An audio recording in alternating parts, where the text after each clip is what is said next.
नमस्कार दोस्तों। तो आज हम आए हैं आपके सामने एक बार फिर काफ़ी दिनों के बाद लेकर अपना नया वीडियो। और ये वीडियो बनाया है हमने FAQ फ्रीक्वेंटली आस्क्ड क्वेश्चंस, और ये यमुना एक्सप्रेसवे के ऊपर बनाया है दोस्तों। हमने यमुना एक्सप्रेसवे के जो सेक्टर 18 और 20 के प्लॉट्स हैं, इससे पहले भी हमने एक जनवरी 2021 में एक FAQ बनाया था और वो आपको काफ़ी पसंद आया था।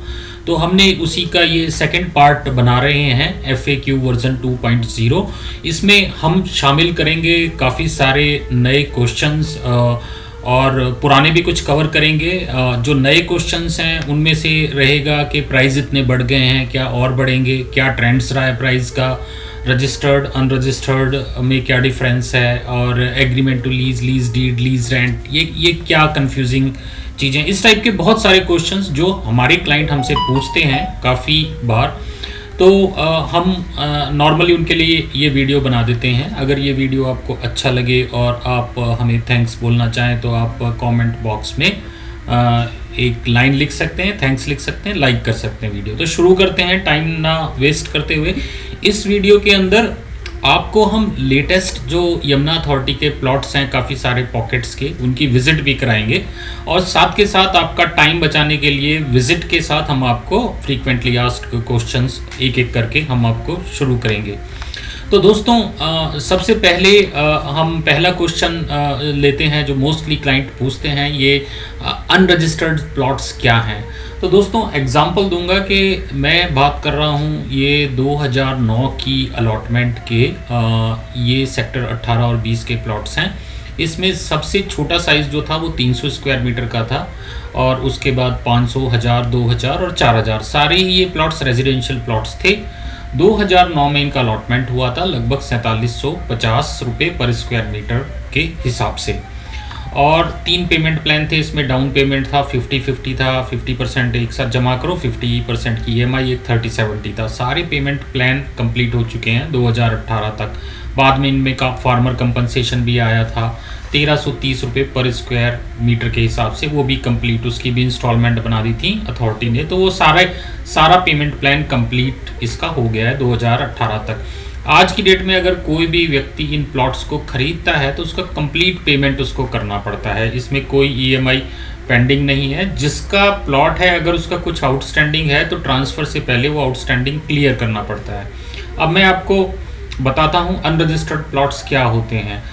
मान लीजिए 2009 में ड्रॉ निकला, उसके बाद अथॉरिटी ने सबको अलॉटमेंट लेटर भेज दिया। अलॉटमेंट लेटर भेजने के बाद सारे जो हैं वो अलॉटी हो गए हैं। उस वक्त में सभी प्लॉट्स, चाहे वो ग्राउंड पर हैं या नहीं हैं, अनरजिस्टर्ड हैं। अथॉरिटी एक एक प्लॉट डेवलप करके, लाइन डेवलप करके, पॉकेट डेवलप करके, एक एक प्लॉट डेवलप करके अलॉटीज़ को ऑफर ऑफ पोजेशन भेजती है रजिस्ट्री के लिए। उसके बाद अलॉटमेंट, ये ऑफर ऑफ पोजेशन आने के बाद भी ये अनरजिस्टर्ड हैं। जो लोग अपनी रजिस्ट्री करा लेते हैं, रजिस्ट्री लीज रेंट जमा करा देते हैं, अपनी रजिस्ट्री सारी पेमेंट जमा करा देते हैं और रजिस्ट्री करा लेते हैं, उसके बाद ये प्लॉट रजिस्टर्ड कहलाते हैं। क्या डिफरेंस है रजिस्टर्ड और अनरजिस्टर्ड में? डिफरेंस ये है कि रजिस्टर्ड प्लॉट आपको दिखता है, मौके पर होता है, उसकी सड़क डेवलप है, उसमें सीवर का काम हुआ है, स्ट्रीट लाइट का काम मिलेगा, मोस्टली सारा काम उसमें कंप्लीट होता है, नंबर डला होता है, डिमार्केशन होती है, लोन मिल जाता है उस पर। अनरजिस्टर्ड पे बैंक लोन नहीं देते। अच्छा, अनरजिस्टर्ड में भी 2 कैटेगरी हैं। एक अनरजिस्टर्ड वो है जिसमें आप चाहें तो आप रजिस्ट्री नहीं करा सकते क्योंकि आपके पास ऑफर ऑफ पोजीशन नहीं है। आपका प्लॉट अभी अंडर डेवलपमेंट है, या तो काम चल रहा है, या काम शुरू नहीं हुआ है, या काम कंप्लीट होने वाला है, लेकिन आपके पास ऑफर ऑफ पोजीशन नहीं आया है। दूसरे अनरजिस्टर्ड ऐसे हैं जिनमें आपके पास ऑफर ऑफ पोजीशन आ गया है, अथॉरिटी ने आपको बोला है कि रजिस्ट्री करा लीजिए, लेकिन आप डिसीजन डिले कर रहे हैं, आपके पास पैसा नहीं है या कुछ है, तो वो भी अनरजिस्टर्ड हैं। उनमें डिमार्केशन कंप्लीट है। जब आप पैसा डिपॉजिट करते हैं और रजिस्ट्री करा लेते हैं तब वो रजिस्टर्ड होता है। लेकिन ऐसे प्लॉट जिनमें ऑफर ऑफ पोजीशन आया है, अगर कोई दूसरी पार्टी उन्हें खरीदती है तो उसके पास ऑप्शन है कि वो रजिस्ट्री करा सके। तो खरीदने वाले के पास 2 ऑप्शन है अनरजिस्टर्ड में। एक ऐसा वो खरीद सकता है जिसमें उसको वेट करना पड़े का रजिस्ट्री के लिए, दूसरा वो ऐसा खरीद सकता है जिसमें ऑफर ऑफ पोजेशन है, वो खरीदने के बाद ट्रांसफ़र कराने के बाद सीधे अथॉरिटी से अपनी रजिस्ट्री करा सकता है। तो दोस्तों आशा है मेरा ये आंसर काफ़ी लोगों को समझ में आया होगा। रजिस्टर्ड अनरजिस्टर्ड, हाँ एक चीज़ और मैं बताऊंगा, अनरजिस्टर्ड प्लॉट की सेल केवल पूरे गौतम बुद्ध नगर में, मेरी नॉलेज में गौतम बुद्ध नगर में केवल 2009 की यमुना की स्कीम है। गौतम बुद्ध नगर में 3 अथॉरिटीज़ हैं, नोएडा, ग्रेटर नोएडा और यमुना, और इनमें केवल सारी अथॉरिटीज़ जो हैं सभी में ये प्रोविज़न है कि अलॉटी की रजिस्ट्री होगी, उसके बाद ही ट्रांसफ़र हो सकता है।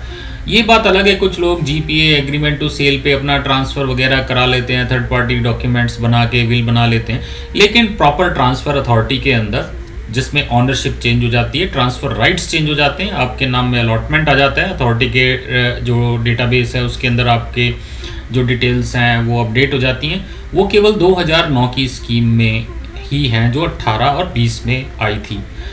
अब जो 18 और 20 के सारे प्लॉट्स जो हैं वो ट्रांसफरेबल नहीं है, अनरजिस्टर्ड में उनमें सभी में ट्रांसफ़र नहीं होता है। ऐसी स्कीम जो बाद में आई थी 2009 के बाद भी काफ़ी स्कीम्स आई हैं, अभी लेटेस्ट आई 2022 में, 2020 में, 21 में, 19 में, और भी पहले जो सरेंडर्ड प्लॉट्स की स्कीम आती है उसमें जो प्लॉट्स निकलते हैं उनमें अनरजिस्टर्ड में ट्रांसफ़र नहीं होता है, उसमें रजिस्ट्री के बाद ही आपका ट्रांसफ़र होगा। तो दोस्तों आशा है ये क्वेश्चन क्लियर हो गया होगा। अब एक और क्वेश्चन हमारे क्लाइंट्स हमसे काफ़ी बार पूछते हैं कि सेक्टर 18 और 20 में से कौन सा सेक्टर बढ़िया है। तो दोस्तों मेरे हिसाब से दोनों ही सेक्टर स्ट्रेटेजिकली लोकेटेड हैं, दोनों ही बढ़िया लोकेशन में हैं। बिकता सेक्टर ज़्यादा 18 है आज की डेट में, और रीज़न उसका बिकने का ज़्यादा इसलिए है सेक्टर 18 में डेवलपमेंट थोड़ा ज़्यादा हुआ है।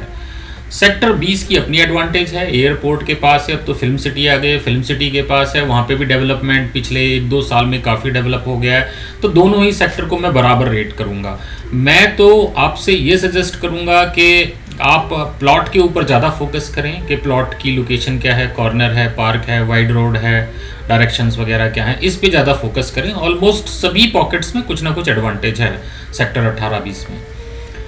एक और क्वेश्चन हमारे पास आता है, काफ़ी आता है ये, 300 और 500 इन दोनों में से क्या बेस्ट साइज़ परचेज़ करना चाहिए। तो दोस्तों इसका आंसर मैं काफ़ी सारे वीडियोस में दे चुका हूँ। जिसका बजट है 300 का वो तो डेफिनेटली 300 परचेज़ करेगा। 500 स्क्वायर मीटर वाले काफ़ी ज़्यादा कॉस्टली हो जाते हैं, और सबसे महंगे अगर 300, 500, 1000, 2000, 4000 सबसे महंगे प्लॉट्स जो हैं 500 स्क्वायर मीटर वाले प्लॉट्स हैं। और उनका रीज़न क्या है, क्योंकि 300 मीटर वाले में मिनिमम रोड 12 मीटर है, 500 वालों में 18 मीटर है। 500 वाले में चौड़ी सड़कें ज़्यादा हैं, 45 मीटर, 60 मीटर, सराउंडेड 3 तरफ 60 मीटर है, 45 मीटर है, फिल्म सिटी को रोड जा रही है, लो डेंसिटी है, बड़े पार्क हैं। तो 500 मीटर वालों में एक सबसे बड़ी एडवांटेज है कि बिल्कुल बराबर में सेक्टर 21 है, फिल्म सिटी है। तो डेफिनेटली अगर आपका बजट है, आपको डील बढ़िया मिल रही है, तो 100 बार पूछेंगे तो 100 बार 500 स्क्वायर मीटर वाला ही बेटर है। लेकिन 300 स्क्वायर मीटर वाले बजट नहीं है, अगर बजट 500-300 के बीच में है तो प्रीमियम प्लॉट्स लें 300 स्क्वायर मीटर के। अभी बहुत इनिशियल स्टेज पे सिटी डेवलप हो रहा है, आगे चल के ये सिटी जब प्राइम मतलब अपने जो मैक्सिमम सैचुरेशन पे होगा, दिखने लगेगा सारी चीज़ें, तो जो चीज़ आप ले रहे हैं वो जब बन के निखर के निकलेगी तो डेफिनेटली उसका एप्रिसिएशन बहुत होगा।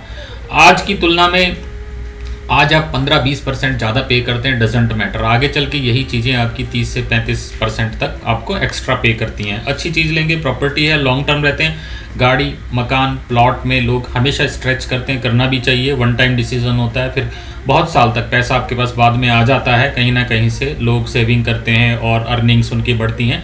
लेकिन ऐसे डिसीजन बार बार नहीं होते, इसलिए बड़े लोगों का कहना है, बुजुर्गों का कहना है कि प्लॉट्स, मकान या कार लॉन्ग टर्म डिसीजन होता है, तो हमेशा स्ट्रेच करके ही चलना चाहिए। और एक और क्वेश्चन मेरे पास काफ़ी आता है कि which is the best investment among industrial plots and residential plots. तो दोस्तों इसका मैं सबसे पहले आपको बता दूं कि ये यमुना जो अथॉरिटी का पूरा टाउनशिप है, ये एक इंडस्ट्रियल टाउनशिप है। इसका जो उद्देश्य है दिल्ली, एनसीआर, नॉर्थ इंडिया और बाकी देश के इलाकों से इंडस्ट्रीज़ को पुल करना, और अथॉरिटी इसमें सक्सेसफुल भी हो रही है। दोबारा बताता हूँ, सारे ओपिनियन और एनालिसिस मेरे हैं। काफ़ी सालों से ये चैनल मैं कर रहा हूँ, तो मैं कहीं से वो नहीं, अपने एनालिसिस इसमें देता हूँ। तो मेरी पर्सनल राय है, कोई इस पर मतभेद करना चाहे तो मैं अवॉइड करता हूँ। इंडस्ट्रियल और रेजिडेंशियल, मेरा अपना एनालिसिस है कि 70% लैंड इसमें इंडस्ट्रियल लैंड है। आपने देखा होगा जो मास्टर लेआउट प्लान के अंदर, जो पर्पल के अंदर जो पॉकेट्स आते हैं वो सारे इंडस्ट्रियल पॉकेट हैं। इसके अलावा एयरपोर्ट भी इंडस्ट्री में आता है, एक बहुत बड़ा मेजर प्रोजेक्ट है एयरपोर्ट का। और बहुत सारी इंडस्ट्रीज़ जो अथॉरिटी ने अलॉटमेंट कर दी है, उनकी डिलीवरी स्टार्ट हो गई है, पोजीशन स्टार्ट हो गए हैं, इंडस्ट्रीज़ बननी चालू हो गई हैं, प्रोडक्शन स्टार्ट हो गया है। तो धीरे धीरे ये चीज़ें, ये टाउन जो है शेप लेता हुआ नज़र आ रहा है। अब सभी को पता है कि Rome was not built in a day. तो इसी तरह ये वाला जो टाउन है, ऐसा नहीं है कि आज आप प्रॉपर्टी खरीदेंगे और अगले महीने या 1 साल बाद ये बन जाएगा। टाइम लगेगा, लेकिन चीज़ें धीरे धीरे शेप अप हो रही हैं, बहुत ही राइट डायरेक्शन में चल रही हैं। बहुत मेगा प्रोजेक्ट हैं और आपकी कनेक्टिविटी बहुत बढ़िया है। बुलेट ट्रेन, मेट्रो, आपकी मेट्रो की कनेक्टिविटी आईजीआई के साथ, ग्रेटर नोएडा के साथ, साथ ही यमुना एक्सप्रेसवे के साथ तो ऑलरेडी है ही। ईस्टर्न पेरिफेरल एक्सप्रेसवे ऊपर से जा रहा है, उसकी कनेक्टिविटी। तो कनेक्टिविटी पॉइंट ऑफ व्यू से बहुत जो कन्वीनियंट कनेक्टिविटी इसमें रखने की कोशिश की जा रही है। दोस्तों, एक और क्वेश्चन दोबारा से मैं लेऊंगा कि कौन से पॉकेट्स हैं सेक्टर 18 के अंदर जो बेस्ट हैं। तो इसके अंदर मैं इसका आंसर देना आपको चाहूँगा कि 130 मीटर रोड है, उसको टच करते हुए 7 पॉकेट है, 7E 7B, वो पॉकेट फ्यूचर में काफ़ी अच्छे रहेंगे। इधर ऑब्वियसली जो 7AIJ है, बिल्कुल यमुना एक्सप्रेसवे से उनकी क्विक एंट्री है, वो अच्छे रहने वाले हैं। 100 मीटर रोड से लगते हुए सारे पॉकेट जो 2C है और 2A है, साथ में 3B है और 4A है, ये पॉकेट फ्यूचर में काफ़ी अच्छे रहने वाले हैं। गोल चक्कर बना हुआ है सेक्टर 18 में, बीच में आसपास दूर दूर तक कोई गांव नहीं है, सारे रेजिडेंशियल प्लॉट हैं। और वहाँ पे जो बहुत ही प्राइम लोकेशन का एरिया है, 45 मीटर रोड के आसपास आप कुछ भी ले लें तो बहुत सारे पॉकेट हैं, आपके पास बहुत ऑप्शन है सेक्टर 18 में लेने के लिए।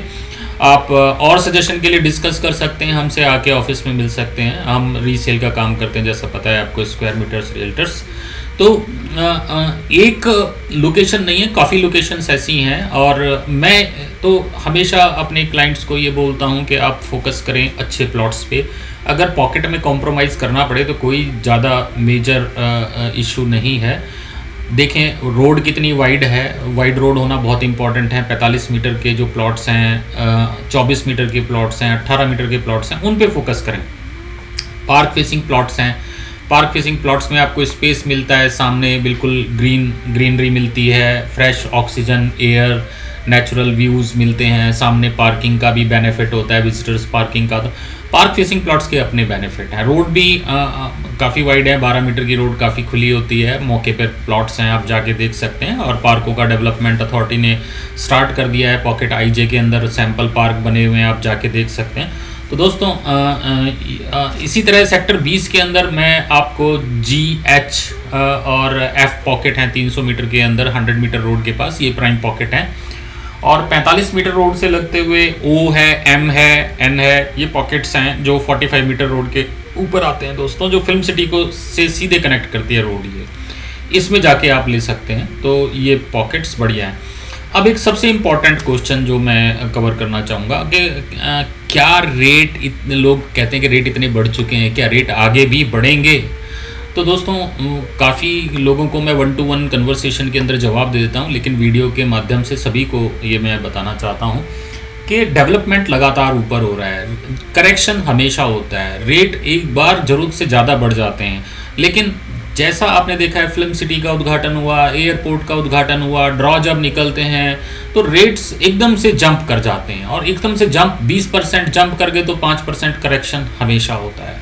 तो ये ट्रेंड रहा है पिछले 3-4 सालों का। आपको कॉन्फिडेंस रहना, आप नहीं डिसाइड करते कि कब आपको प्लॉट परचेज करना चाहिए। आप 2-3% करेक्शन या 5% करेक्शन का अगर वेट करेंगे और करेक्शन हुआ है तो आप कभी प्लॉट नहीं ले पाएंगे। पास्ट में बहुत सारे लोगों ने ऐसी गलती करी कि जब प्लॉट जो है 40 का था, 50 का था, 60 का था, वो सोचते थे कि और सस्ता होगा और सस्ता होगा। लेकिन ड्रॉ निकला, फिर फिल्म सिटी का उद्घाटन हुआ, या फिर एयरपोर्ट का उद्घाटन हुआ, या फिर इलेक्शंस के रिजल्ट आए, उनकी रीच से बाहर हो गया प्लॉट। इसलिए मार्केट जब भी मंदी चल रही हो उसी वक्त आपको क्लिक करना चाहिए, डिसीजन लेना चाहिए और डिसीजन लेके प्लॉट परचेज करना चाहिए। विश्वास कीजिए लॉन्ग टर्म के अंदर ये जो एरिया है और यहाँ पे आप कुछ भी इन्वेस्ट कर रहे हैं और खासकर प्लॉट में इन्वेस्ट करते हैं तो आपको कभी रिग्रेट नहीं होगा। थोड़ा बहुत करेक्शन हो सकता है कि आपने प्लॉट लिया हो उसके बाद थोड़ा सा करेक्शन और हो जाए, लेकिन जब एप्रिसिएशन होगा जंप की तरह होगा। डेवलपमेंट है वो सीधा चल रहा है,